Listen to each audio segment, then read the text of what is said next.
laka an nafsan tashtahi an tu'izzaha falasta tanalul izzah hatta tudillaha. Ningali ingsun maring sira kepingin mulya mongko dak hasil mulya sira yen durung ina. Kalau orang ingin mendapatkan derajat mulia berarti harus banyak melewati ujian. Contohnya orang menuntut ilmu itu ujiannya banyak kan. Misalnya kalau kita ya masih kecil kan masih belum punya uang sendiri. Jadi kalau apa-apa masih dikasih orang tua. Terus orang tua kan juga belum tentu selalu punya uang. Jadi kita harus bisa sabar. Nah, itu tadi salah satu syaratnya menuntut ilmu adalah sabar dan butuh tadi ada hubungannya. Jadi kalau misalnya nggak punya sepatu nih berarti harus sabar. Kalau bisa malah nabung dari uang jajannya kayak gitu. Jadi mesti nanti ya kayak ada sepatunya yang jelek, terus di sekolah ada temennya yang ngejek, sepatuku baru, sepatumu kok udah jelek masih dipakai misalnya, contohnya kayak gitu. Jadi harus melewati masa-masa sulit terlebih dahulu. Jadi contohnya kayak gitu salah satunya. Nah nanti kalau misalnya ada yang kayak gitu bilang kayak gini ke temennya, iya orang tuaku masih menabung untuk membelikan sepatu, pasti nanti akan beli sepatu kayak gitu contohnya. Jadi kita harus bantu orang tua biar tidak terlalu membebani orang tua. Yaitu misalnya kita punya uang saku 1.000 contohnya ya, terus nanti yang 500 buat jajan, yang 500-nya nanti buat nabung beli sepatu kayak gitu. Dan siapa tahu nanti pas kita udah dapat nabung nih hari per hari per minggu, terus nanti 1 bulan 500 kali 30 kan udah dapat uang 15.000. Siapa tahu nanti orang tua kita tiba-tiba dapat rezeki, terus akhirnya kakak mau beli sepatu, kan sepatunya dari saya ini, ayah udah dapat rezeki, terus akhirnya dibelikan sepatu. Seenggaknya kita kan membantu mengurangi. Aslinya yang orang tua kita harus mengeluarkan uang 100.000 contohnya, terus karena kita misalnya udah dapat tabungan 20.000 kan lumayan.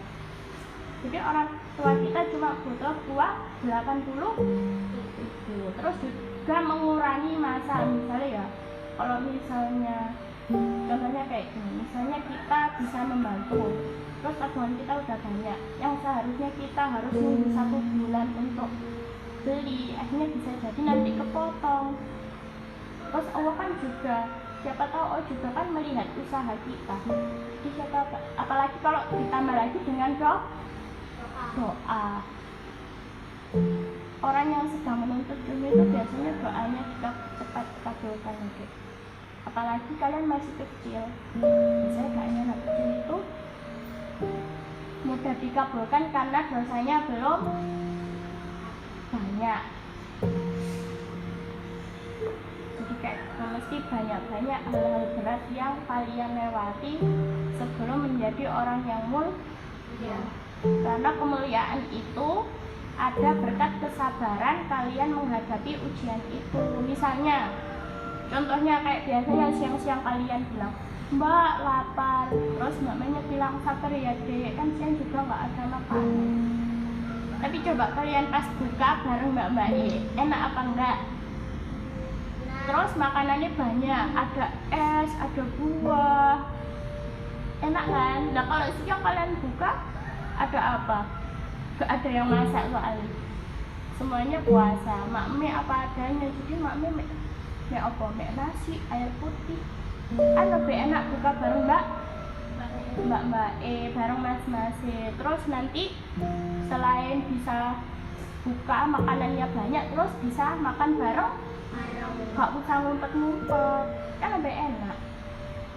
Tapi kalau memang nggak kuat ya nggak usah dipaksakan karena masih kecil, kecuali Mbak Sabrina sama Mbak Amel, soalnya umurnya sudah lebih dari 9 tahun, harus puasa penuh. Sudah. Nomor 31, ta'il mar'ah la tujiz ala su'i fi'lihi sayakfihi ma fihi wa ma huwa fa'iluhu. Tinggalo sira ing wong siji ala lakone, tegese ojo males ala kang dilakoni. Krana nalika dan cukupi kelakuane lan sekabehe barang kang dilakoni. Jadi ini membahas tentang menjauhi pelaku dan perbuatan yang negatif. Perbuatan negatif itu apa? Jahat. Siapa yang tahu perbuatan negatif itu apa? Angkat tangan. Iya, bisa jadi jahat. Ada yang lainnya. Perbuatan negatif adalah perilaku yang buruk, yang kurang baik. Ya. Nah, sekarang artinya tinggalo siro ing wong siji ala lakone, tegese ojo males ala kang dilakoni. Nah, ini yang dimaksud kalau diartikan dalam bahasa Indonesia, abaikan dan jangan balas perilaku seseorang yang tidak baik. Jadi kalau ada orang yang berperilaku atau melakukan hal yang buruk kepada kita, kita tidak boleh membalas. Kenapa? Ada yang tahu kenapa nggak boleh membalas? Nanti dosa juga. Iya, pinter, Askia. Salsa ada jawaban yang lain? Nah, contohnya kayak gini ya. Misalnya, Mbak Amel, sendalnya itu dipakai sama Salsa. Terus pas dipakai Salsa, sendalnya putus. Lah akhirnya Salsa merasa nih, kok sendalku kok rusak. Terus akhirnya Salsa nanya, siapa tadi yang pakai sendalnya Mbak Amel? Terus habis itu Salsa nggak jujur. Lah terus habis itu Salsa akhirnya diam-diam. Tadi yang sebenarnya dipakai siapa? Mbak Amel. Lah terus habis itu Salsa akhirnya diam-diam. Gimana tadi Salsa? Tadi sandalnya yang dipakai sandalnya siapa? Mbak Amel. Dipakai Salsa putus. Nah habis itu Mbak Amel akhirnya gantian diam-diam ngambil sendalnya Salsa, diumpetin karena kesel sama Salsa, sendalnya diputusin. Lah akhirnya kan Salsa juga sedih soalnya sendalnya hilang. Lah itu salah satu contoh membalas. Kayak gitu nggak boleh, padahal lah itu tadi berhubungan dengan seuzon sama pelajaran yang kapan hari yang tentang seuzon berburuk sangka.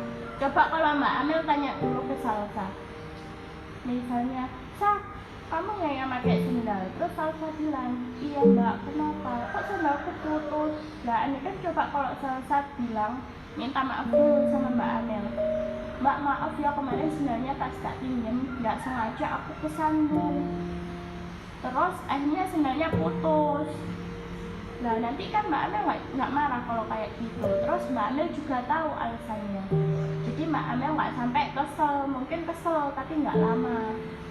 Nah terus beda lagi ceritanya kalau yang satu udah salah sangka, terus yang satu membalas. Nah yang membalas ini juga dosanya lebih besar.